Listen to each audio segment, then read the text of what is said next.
Des troncs d'arbres abandonnés jonchent le sol, témoin silencieux d'une activité désormais freinée.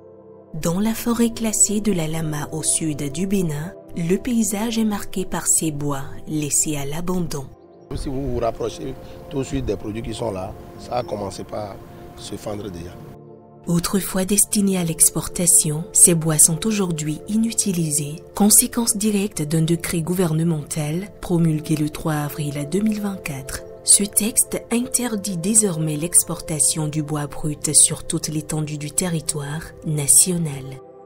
Sont cependant interdites sur toute l'étendue du territoire national, sous peine de sanction, l'exportation du bois des forêts naturelles du domaine classé de l'État, de toute essence de bois sous forme de produits forestiers non transformés.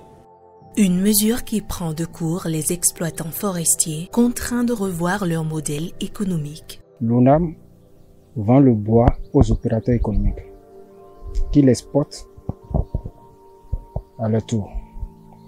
Donc, ils peuvent l'exporter sous forme brute ou sous forme transformée.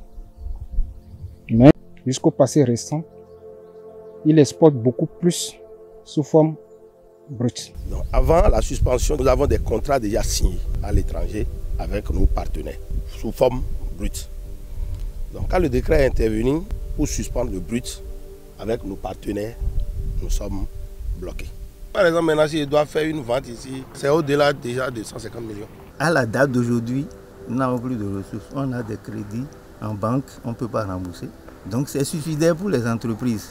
Le ministre conseiller aux infrastructures, au transport et au cadre de vie vient expliquer aux acteurs du bois la portée de ce décret qui, selon lui, n'est que bénéfique pour l'économie nationale. Des produits bruts sans valeur ajoutée, leur commercialisation n'apporte rien aux producteurs. Donc un gouvernement qui est préoccupé par l'avenir du pays, par le développement basé sur les ressources propres, doit mettre l'accent sur la transformation sur place. D'accord?